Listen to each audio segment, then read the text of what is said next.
Okay, thank you. Hear me okay? Okay, I'm Marsha Malkin, a public sector account executive with Hewlett-Packard Enterprise. We're honored to sponsor this important forum. It's a continuation of our commitment to support the great work that ACT-IAC is doing to help government deliver great customer experiences. It's now my pleasure to introduce the chairs of this event. First, let me introduce the government chair, Herb Strauss. Herb is the Deputy Chief Information Officer and Senior Agency Official for Cybersecurity for the Social Security Administration. Prior to his service with SSA, Herb worked with Gardner as Vice President and Senior Managing Partner, as well as Research Vice President in the arena of national security worldwide. Earlier, Herb held executive and management positions with American Express, Electronic Data Systems, American Management Systems, and Robbins Joya. Herb began his first career in government as an enlisted Marine, participating in a platoon leaders class program. He was commissioned as second lieutenant and served for 20 years as a commissioned officer where he specialized in infantry, operations, intelligence, and R&D. He's a decorated combat veteran of the Persian Gulf War, where he served with Allied Special Forces in the defense of Saudi Arabia and the liberation of Kuwait during Desert Shield Desert Storm. Last year, his alma mater, Johns Hopkins University, awarded him the Woodrow Wilson Award for Distinguished Government Service, and ACT-IAC conferred on him the Janice K. Mendel Spirit of Leadership Award for significant contributions to the federal information technology community. Thank you, Herb, for your service.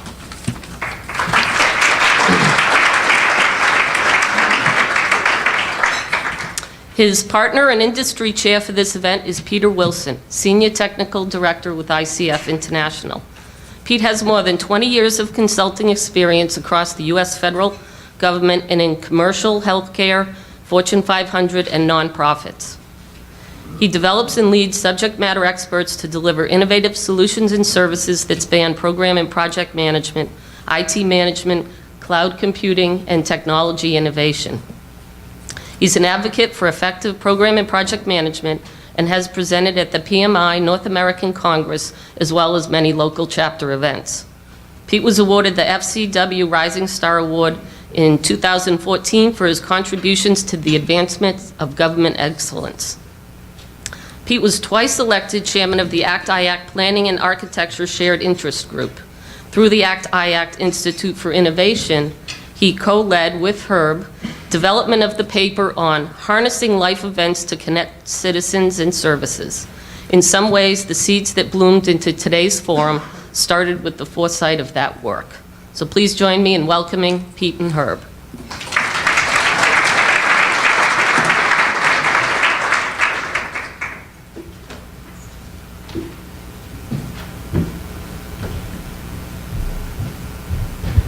Maybe I should turn this on? Yeah, it is on. I was afraid if I stood behind the podium, I would look like Queen Elizabeth, without a hat, without a big hat. Good morning. Good morning. Have we all had our coffee? No, oh, poor you. Customer service, customer experience in government. You would like to think, because we think, we know you. How many of you in this room are our customers? Everybody raise your hand. How many of you in this room have signed up for My SSA? Everybody raise your hand. My Social Security. We want to have a relationship with you for life. We want to follow and anticipate services that you need over the course of your life journey. We would like to make sure that the service experience that you have with us is one that brings pride in your government. And this room of government and industry, we're going to work on this challenge before us. But it's not easy, right? When we were brainstorming for this conference, we were trying to think about, well, how is government organized today? What are the leading practices that we're seeing in government? There are leading practices in government. And which ones are portable from industry? And the topic that we arrived on, this omni-channel experience, is moving government, the idea of moving government from channels of excellence to an omni-channel experience of excellence. Moving from a silo of excellence, in some cases, as it's sometimes referred to as a continuum of excellence. But the challenge is, what's the challenge? What do you think? 1, people. 2, process. 3, technology. In terms of people, understanding this notion of omni-channel experience is something that workforces have to be trained to. In my own agency, and how many folks are from the Social Security Administration? Good to see you in Washington early in the morning. Cool stuff. You just want to think about when you mobilize the workforce. For us, it's 44,000 people. For the VA, if you think about their deployment around the country and around the world. When you think about the IRS and the varying types of customers that they have, not just individual customers, but entity customers, businesses and organizations. So this idea of moving from a single channel, I can serve you in my mission over the telephone. I can serve you in my mission on the internet. I can serve you in my mission, from multiple call centers. We really just want to truncate it to we can serve you. And the experience that you have with us is one that is seamless. If I start here, I know that I'm not going to have to refill out forms if I move here. The notion of omni-channel experience.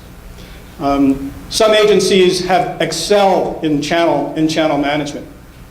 Many companies are really striving for that omni-channel experience. And in the course of experiences that you hear today, we're going to talk to folks from Amtrak, we're going to talk to folks from the Social Security Administration, the IRS, CMS. We really have a good program, a solid program that addresses this topic. But more than just talking about it in rooms, we certainly want to take it to our place of work and put it to work as fast as we can. There's certain things that our president, the administration is doing today to help that happen. Carolyn Colvin, Acting Commissioner of Social Security, is going to come by today. She's going to tell you the great things, did I say great things that your Social Security Administration is doing? But we're also going to tell you, in Carolyn's role as the co-chair of the cross-agency priority goals in the President's Management Council, what our government is doing to improve this idea of omni-channel experience and customer service in ways that we never have before. Pete. Yeah, and for some time we have been talking about customer experience. It's been a good year. We've had to chew on last year's event, right? We got some of the basics in about what customer experience is, why it matters, and today we're trying to move the rock a little bit forward to start to talk a little bit about metrics. OMB's recent memo, M1608, Establishment of the Core Federal Services Council, highlights continued federal commitment to customer experience and customer service. And we also see this commitment every day in agencies as they execute customer experience surveys and programs to better serve the public. But how do they know that they're succeeding? That's where the metrics come in. And that's a big part of our discussion today. Today, our panelists will share with you their experiences and perspectives on measuring and managing improved customer experiences. And we have a great lineup of government and industry experts and practitioners. We're going to hear from SSA, CMS, GSA, Exim Bank, FSA, this is a lot of acronyms, isn't it? CFPB, Bureau of Census, and the IRS. We also have industry experts from McKinsey & Company, Encapsulate, and High Point Global. Now, I'd like to introduce Nishita Henry from Deloitte Digital, who will introduce our first speaker.